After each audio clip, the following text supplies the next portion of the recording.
Hello दोस्तों, आज हम लोग क्लास 12 का मैथ एनसीईआरटी चैप्टर 4 का प्रश्नावली 4.3 सॉल्व करेंगे। तो 4.3 सॉल्व करने से पहले कुछ इसके बेसिक्स जान लेते हैं। क्या होता है कि इसमें आपको त्रिभुज का क्षेत्रफल से रिलेटेड जो होगा आएगा प्रश्न, जिसमें आपको क्षेत्रफल ज्ञात करना है। ठीक है। और साथ में हमने पिछली कक्षाओं में सीखा है कि त्रिभुज का शीर्ष बिंदु इतना, इतना और इतना, यानी 3 शीर्ष बिंदु दे दिया है। उसका क्षेत्रफल हम 1/2 और इतना के द्वारा व्यक्त किया जाता है। आप जो है क्लास 10th में इसको सॉल्व किए होंगे। ठीक है ना। तो इसको आप अभी तक क्या कर रहे थे, याद कर रहे थे, प्रयास कर रहे थे कि याद हो जाए, उसके बाद हम मान रखकर लिख रहे थे। लेकिन अब क्या करेंगे कि इसे सारणी के रूप में त्रिभुज का जो क्षेत्रफल होगा वो 1/2 सारणी में x1 जो है वो x1 और y1 यहाँ पर हो जाएगा, यानी कि x1 y1, x2 y2, x3 y3 और साथ में लास्ट में 1 1 तीनों हो जाएगा। ठीक है ना। तो इस प्रकार से हम लिख कर प्रसरण कर देंगे तो उसका मान हमें आसानी से ज्ञात हो जाएगा। फिर क्वेश्चन नंबर जो है इसका कुछ और बेसिक जान लेते हैं। यदि प्रत्येक दिया हो तो यदि क्षेत्रफल दिया हो तो गणना के लिए सारणी का धनात्मक और ऋणात्मक दोनों प्रयोग कीजिए। अगर क्षेत्रफल दिया है तो अब क्या करेंगे कि धनात्मक प्लस ऋणात्मक भी रखकर, पहले धनात्मक रख लेंगे फिर ऋणात्मक भी रखकर हम मान ज्ञात करेंगे। फिर क्या है कि 3 संरेख बिंदुओं से बने त्रिभुज का क्षेत्रफल शून्य होता है। अब संरेख क्या होता है, संरेख यानी कि समान रेख में हो। ठीक है। तो अब 3 जो शीर्ष बिंदु है, अगर कोई बिंदु है, मान लीजिए पहला, ये दूसरा, ये तीसरा, ये संरेख बिंदु हो गया, तो इसका कोई क्षेत्रफल होगा? कुछ नहीं होगा। तो इसका जो क्षेत्रफल होगा वो शून्य हो जाएगा। ठीक है। अब क्या करते हैं, इसको हम सॉल्व करते हैं। तो जो त्रिभुज का क्षेत्रफल होता है, त्रिभुज का क्षेत्रफल वो क्या हो जाएगा, 1/2 x1 y1 और यहाँ 1, x2 y2 यहाँ 1 और x3 y3 फिर यहाँ 1। ठीक है। मैं इसमें पहला क्वेश्चन इसलिए इसको लिख दिया हूँ। आगे जो है इसको आप क्या करिएगा, याद कर लीजिए, हम डायरेक्ट इसका मान रखेंगे। ठीक है। तो त्रिभुज का जो क्षेत्रफल होगा 1/2, अब x1 ये है हो गया, x2 यह, x1 y1 x2 y2 x3 y3। ठीक। तो यहाँ पर हमें जो है मान ज्ञात हो गया, तो हम क्या करेंगे, इसका मान रख लेते हैं 1 0 6 0 4 3 फिर 1 1 1। ठीक है। अब इतना हमें जो है ज्ञात हो गया। अब हम क्या करते थे, पहले जो है दिया था, इसमें देख लीजिए जो बुक में दिया है कि पहले जो है x1 x2 x3 एक क्रम हो जाता था हम लोग के लिए। लेकिन अब सारणी आ गया, सारणी में आप किसी भी के अनुदिश अब लिख दीजिए कि C1 C2 R1।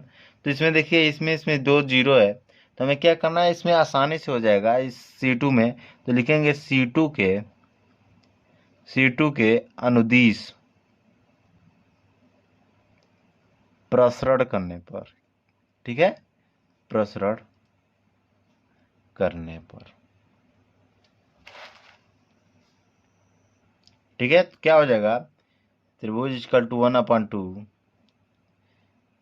ब्रैकेट में हो, ये 0 0 हो जाएगा, बस 3 बचा। तो 3 से क्या हो जाएगा, अब इस पंक्ति और इस स्तंभ को आप मान लीजिए स्थित नहीं है, एक सेकेंड। तो अगर मान लीजिए ये 2 पंक्ति है और ये स्तंभ स्थित है, तो क्या बचेगा, 3 है। अब 3 में 1 6 1 1। ठीक है। अब तिर्यक गुणा और यहाँ से माइनस तिर्यक गुणा, क्या हो जाएगा 1 - 6। ठीक। 1 - 6, यहाँ से क्या ज्ञात हो जाएगा कि त्रिभुज कटु 1/2 6 - 1 -5, -5 गुणे 3 कितना होता है 15, यानी -15 इक्वल टू -15/2। ये आपका पहला का आंसर।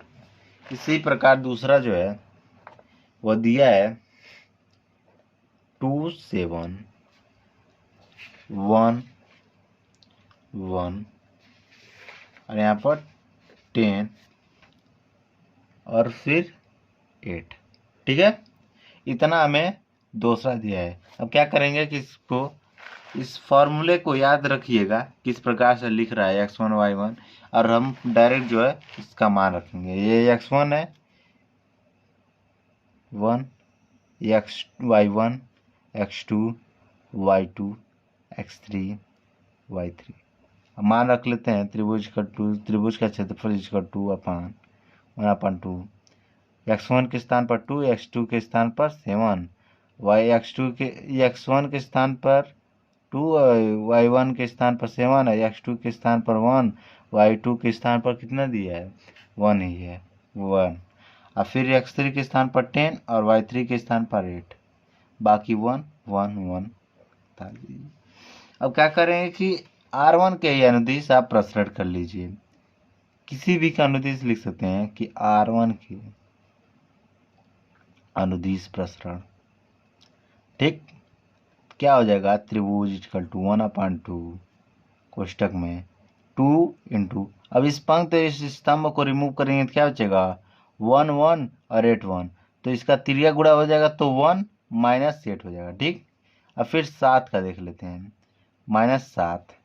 अब इस पंक्ति और स्तंभ को रिमूव करेंगे तो 1 और 1 10 और 1, यानी 1 और 1 और फिर 10 और 1।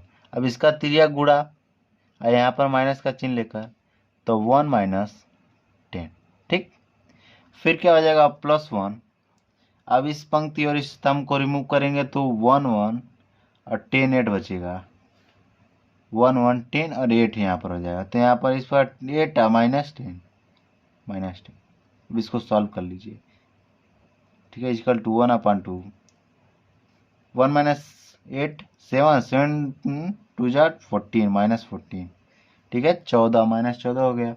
अब -7 है और यहाँ पर -1 में से -10 गया है -9, 9 7 63 प्लस 63, यहाँ पर कितना हो जाएगा -2। अब इसको सॉल्व कर लीजिए, क्या हो जाएगा आपकी 14 2 16 और 63 - 16 जो होता है वो 13 6 4 3 7 और 5 1 4 47 जो होगा। ठीक है, तो 47/2 इसका आंसर है। ठीक है, अब क्वेश्चन नंबर जो है इसका तीसरा देख लेते हैं। क्वेश्चन इसका जो तीसरा नंबर है, पहले का ही तीसरा। ठीक है, वो क्या हो जाएगा त्रिभुज का जो क्षेत्रफल होगा 1/x1 क्या हो जाएगा यह, y1 यह, x2 यह, y2 यह, x3 यह, y3 यह। और मैंने अभी आपको बताया किस पर रखना है, त्रिभुज के क्षेत्रफल वाला मान पर रख देना है। तो क्या हो जाएगा -2 -3 और फिर 3 2 2 फिर -1 और -8, फिर बाद में लास्ट में बस एक एक अन्य उतार देना। ठीक है, अब क्या करेंगे कि इसका क्षेत्रफल 1/2 है। ठीक है ना, ध्यान रहे 1/2। अब इसका आप किसी भी एक अवयव के अंतर्गत इसका प्रसरण कर दीजिए। तो मैं क्या करता हूँ R1 के अनुदिश प्रसरण करता हूँ। R1 के अनुदिश प्रसरण करने पर क्या हो जाएगा कि 1/2 इंटू में -2। अब इस पंक्ति स्तंभ को छोड़ेंगे तो क्या बचेगा 2 1 -8 1, यहाँ से 2 और माइनस पहले से ही है तो माइनस लेंगे तो +8, 2 + 8। ठीक, फिर माइनस से 3 है माइनस, और दूसरे स्थान पर क्या होता है माइनस, ये प्लस हो जाएगा। ठीक है, तो +3। अब इसके पंक्ति और स्तंभ को रिमूव करेंगे क्या बचेगा 3 1 -1 1। ठीक, 3 1 -1 1, तो 3 हो जाएगा, यहाँ से माइनस +1, तो क्या हो जाएगा 3 + 1। और फिर तीसरा जो स्टेप है +1 का, वो इस पंक्ति और स्तंभ को रिमूव करेंगे तो 3 और 2 -1 -8, तो इससे क्या हो जाएगा 8 3 के 24 -28 -24, और फिर माइनस पहले से है +2। ठीक है, अब इसको सॉल्व कर लीजिए आप। तो 1/2 हो जाएगा 8 2 10, 10 2 20 -20, 3 1 4, 3 12। अब क्या हो जाएगा 24 -2 कितना होता है 22 -22। ठीक, इतना हमें ज्ञात हुआ। अब क्या करेंगे कि 22 और 20 कितना हो जाएगा 22 20 42। अब 42 -12 करेंगे तो कितना बचेगा 40 30, यानी कि इक्वल टू क्या हो जाएगा -30/2 इक्वल टू -15। ठीक है, तो इसका आंसर है -15। अब क्वेश्चन नंबर जो है दूसरा देख लेते हैं। क्वेश्चन नंबर जो 2 है वो दिया है कि दर्शाइए कि बिंदु ए इतना, बी इतना, सी इतना संरेख। तो मैंने अभी आपको बताया कि कोई भी अगर बिंदु संरेख है तो उसका क्षेत्रफल क्या होता है 0 होता है। यानी कि त्रिभुज का क्षेत्रफल क्या हो जाएगा, त्रिभुज का क्षेत्रफल 1/2 क्या हो जाएगा, इसका जो x1 y1 x2 y2 x3 y3 1 1 1 equal to 0 अगर आ गया तो हम कह देंगे कि संरेख बिंदु, यानी कि त्रिभुज का क्षेत्रफल 0 होता है संरेख बिंदु का। तो अगर ये 0 के बराबर है इसको सॉल्व करने पर तो हम कह देंगे कि दी गई बिंदु संरेख बिंदु है। ठीक है, तो चलिए सॉल्व करते हैं। तो 1/2 x1 के स्थान पर क्या दिया है, x1 के स्थान पर a, ठीक है, x1 के स्थान पर वो a ये है इस वाले, फिर y1 के स्थान पर b + c, और फिर x2 के स्थान पर जो है b, और y2 के स्थान पर c + a, और x3 के स्थान पर c, और y3 के स्थान पर a + b, बाकी 1 1 1। ठीक, अब इसका क्षेत्रफल निकाल लेते हैं। तो R1 के चाहे C1 के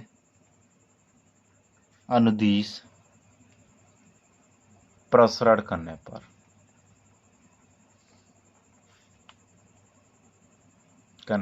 ठीक है, क्या हो जाएगा कि 1/2 कोष्टक में a।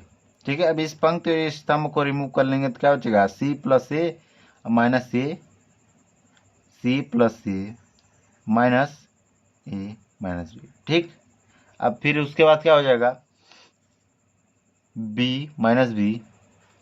अब इस पंक्ति और इस स्तंभ को रिमूव करेंगे तो b + c 1 और a + b 1। तो इससे त्रिया गुणा करेंगे तो क्या बचेगा b + c और माइनस a माइनस b। अब फिर क्या बचेगा c। अब इस पंक्ति और इस स्तंभ को रिमूव करेंगे तो इतना बचा ये 4। ठीक, ये 4 क्या बचेगा, इसको सॉल्व करेंगे तो b + c त्रिया गुणा और दूसरे स्थान पर माइनस लेकर -c -a। अब इसको आप सॉल्व कर लीजिए, क्या हो जाएगा -से a कैंसिल, और फिर क्या इसमें है b कैंसिल, c कैंसिल। अब इसको सॉल्व करेंगे तो 1/2 a से ac माइनस ab, और -b से क्या हो जाएगा +ab, और यहाँ पर -bc। ठीक, और फिर इसमें क्या हो जाएगा +bc और फिर -ac। अब देख लीजिए ac से ac कैंसिल, अब -ab से ab कैंसिल, अब -bc से +bc कैंसिल, क्या बचा 1/2 × 0 = 0। तो यानी कि 0 के बराबर आ गया तो हम कह देंगे कि दी गई बिंदु जो है प्रूव्ड हो गया संरेख है। ठीक ना, तो क्वेश्चन नंबर जो है तीसरा देख लेते हैं। तो क्वेश्चन नंबर जो 3 है वो कह रहा है कि प्रत्येक में k का मान ज्ञात कीजिए। यदि त्रिभुज का क्षेत्रफल 4 वर्ग इकाई है जहाँ शीर्ष इतना है इतना इतना दिया, तो k का मान ज्ञात करना है। अब बताइए, आप सब कुछ दे दिया है, त्रिभुज का क्षेत्रफल भी दे दिया है, और हमें क्या k का मान नहीं ज्ञात हो पाएगा, तो आसानी से हो जाएगा, क्योंकि जो त्रिभुज का क्षेत्रफल होता है वो हम क्या करेंगे मान रख कर और इसका प्रसरण कर देंगे। लेकिन जो त्रिभुज का क्षेत्रफल होगा इसमें क्या होगा पहले आप +4 भी लेंगे और एक बार -4 भी लेंगे, ठीक है। तो त्रिभुज का क्षेत्रफल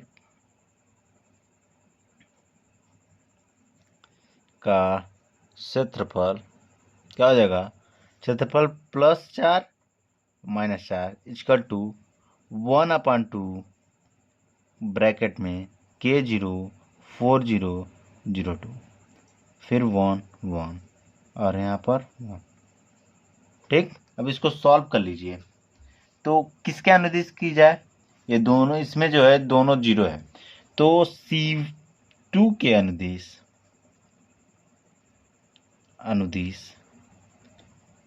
प्रसरण करने पर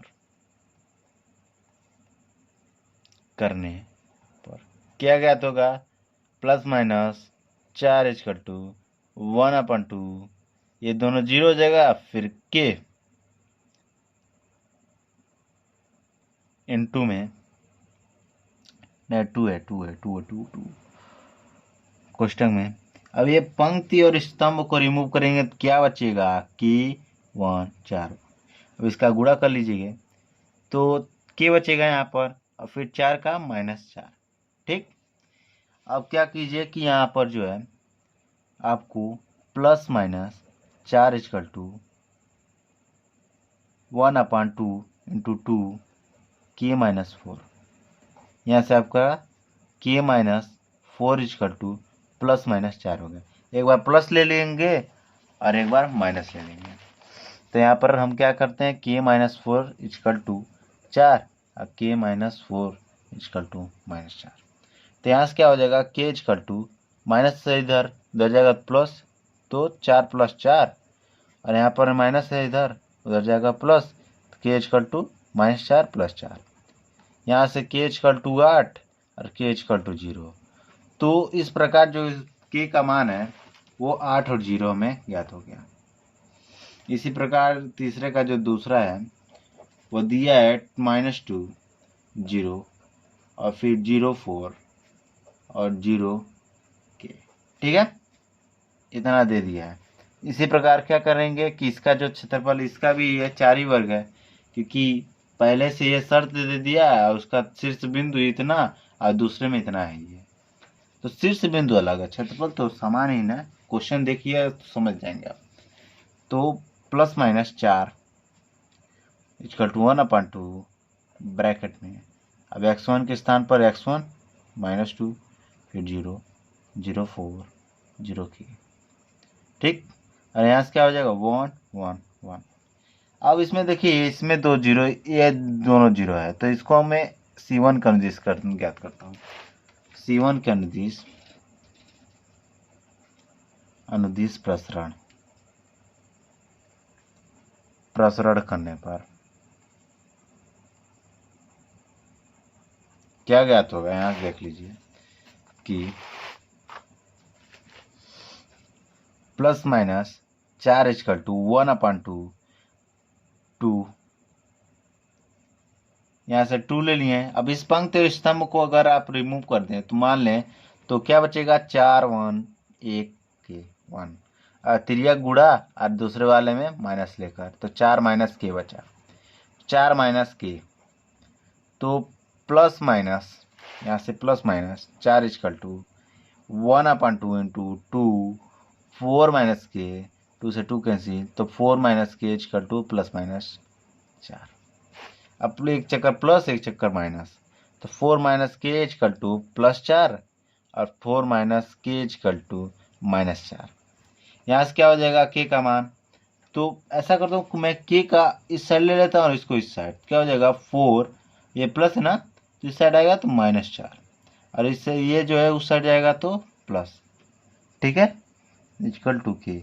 जैसे कि 4 - K है, अब इसको इस साइड में भेज लूँ, क्या हो जाएगा 4 इक्वल टू 4 + K और फिर इसको इस साइड भेज दूँ तो K इक्वल टू 4 - 4, इससे 0 हो जाएगा, ठीक है ना। K इक्वल टू यहाँ पर 0 और वही यहाँ पर कर लीजिए, तो इसको इस साइड भेजेंगे तो K इक्वल टू क्या हो जाएगा, यहाँ पर 4 + 4 equal to K equal to 8। तो हमारा यहाँ जो है आंसर आ गया। क्वेश्चन नंबर जो है 4 को देख लेते हैं। तो क्वेश्चन नंबर जो 4 का पहला है वो सारणी को का प्रयोग करके इतना और इस यानी कि पहला बिंदु इतना और दूसरा इतना को मिलाने वाले रेखा का समीकरण ज्ञात कीजिए।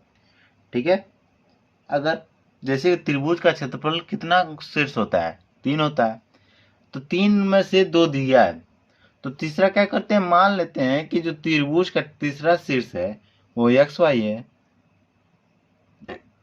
माना त्रिभुज का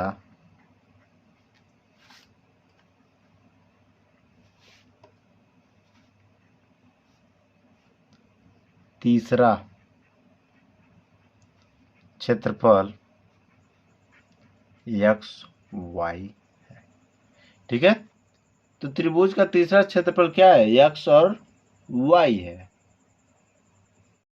तो चौथा जो दिया है कि सारणी का प्रयोग करके 1/2 और 3x को मिलाने वाली रेखा का समीकरण ज्ञात कीजिए।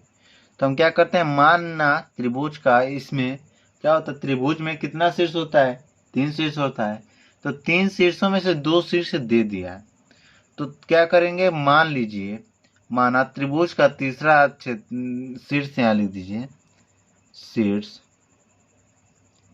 इतना है, एक्स वाई है। ठीक है, तब इसका क्या हो जाएगा, क्षेत्रफल 0 हो जाएगा। ठीक है, तो यहाँ से क्या हो जाएगा कि 1/2 0 इजकल टू 1/2 या x1 के स्थान पर 1 और y के 2 और फिर 3 6 और यहाँ पर क्या हो जाएगा x y, बाकी 1 1 उतर जाएगा। अब इसको क्या करते हैं, सॉल्व कर लेते हैं। प्रसरण करने पर, प्रसरण करने पर किसके अनुदिश, R1 के अनुदिश कर लेते हैं, R1 की। तो इसको क्या हो जाएगा, ये 0 हो जाएगा यहाँ से, और यहाँ से क्या हो जाएगा 0 इजकल टू 1। अब इस पंक्ति स्तंभ को रिमूव करेंगे तो क्या बचेगा, 6 और 1 वाई और 1, यहाँ से 6 माइनस वाई हो गया। ठीक, अब फिर क्या हो जाएगा -2।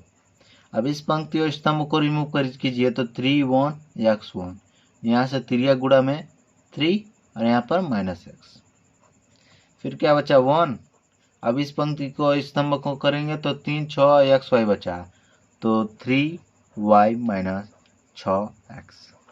ठीक, अब इसको सॉल्व कर लीजिए, 0 equal to 6 minus Y minus 3 दूनी 6 और 2 दूनी 2 plus 2x plus 3y - 6x।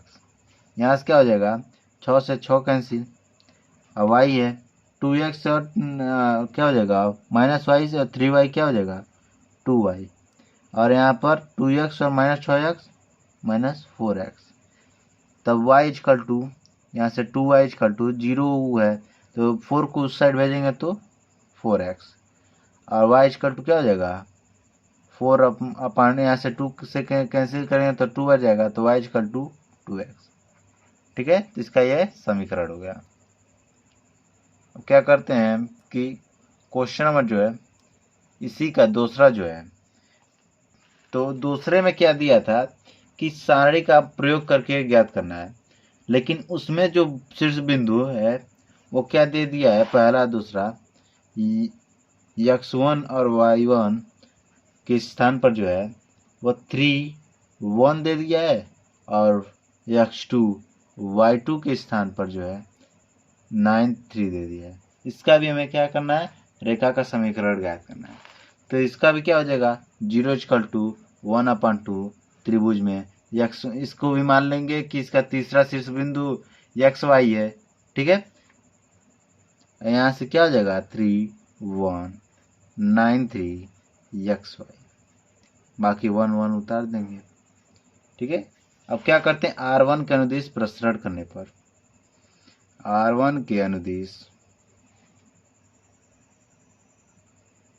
एक सेकेंड, R1 के अनुदिश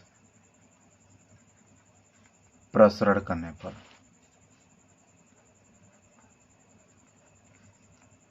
करने पर, ठीक है। तो यहाँ से क्या हो जाएगा, R1 का अनुदिश जब प्रसरण करेंगे तो इससे 0 हो जाएगा, फिर 3 0 इक्वल टू 3 ब्रैकेट में इस पंक्ति स्तंभ को रिमूव करेंगे तो 3 1 y1 बचेगा। तो इस प्रकार 3 और फिर -y, ठीक है। और फिर क्या बचेगा 1 -1। अब इस पंक्ति और स्तंभ को रिमूव कीजिए तो 9 1 x1 बचा। अब इसका त्रिया गुणा तो 9 माइनस x, फिर 1 बचा +1। फिर इस पंक्ति और स्तंभ को रिमूव करेंगे तो 9 3 xy बचा, तो 9y हो गया और फिर -3x। अब इसको सॉल्व कर लीजिए।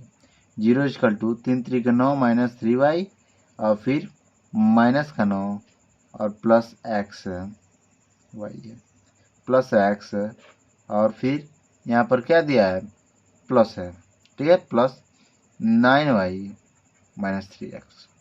अब इसको सॉल्व जब करेंगे तो क्या बचेगा, ये कैंसिल हो जाएगा और -3y में से 9y जाएगा तो क्या बचेगा 6y, और यहाँ से x में से -2x कितना बचेगा -2x जाएगा, x है -2x बचा इक्वल टू 0। तो क्या हो जाएगा 2x जो है 6y, 2x को इस साइड भेजेंगे तो 6y इक्वल टू 2x हो जाएगा, ठीक है। अब यहाँ से x का वैल्यू क्या हो जाएगा, x का जो वैल्यू होगा मान होगा वो 2 से कैंसिल करेंगे तो 3 बच जाएगा, तो x इक्वल टू 3y, यह इसका समीकरण हो गया। अब क्वेश्चन नंबर 5 को देख लेते हैं। क्वेश्चन नंबर जो 5वां है वो दिया है कि यदि शीर्ष 2 - x इतना और इतना इतना वाले त्रिभुज का क्षेत्रफल 35 वर्ग इकाई है तो k का मान ज्ञात करना है, ठीक है। तो इसमें भी क्या करना है, हमें त्रिभुज का क्षेत्रफल क्या करेंगे कि एक चक्कर प्लस और एक चक्कर माइनस ले लेंगे, ठीक है, और बाकी सब मान रख देते हैं। तो प्लस माइनस 35 इक्वल टू क्या हो जाएगा, x1 के स्थान पर 2 और y1 के स्थान पर -6, x2 के स्थान पर 5, y2 के स्थान पर 4, x3 के स्थान पर k, y3 के स्थान पर 4, बाकी 1 1 उतार देते हैं। अब किसी भी के अनुदिश प्रसरण करने पर R1 के अनुदिश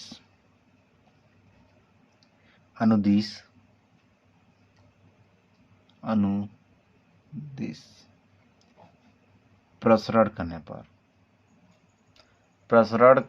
पर, ठीक है। तो यहाँ से क्या हो जाएगा कि R1 के अनुदिश प्रसरण करेंगे तो प्लस माइनस 35 इक्वल टू 2।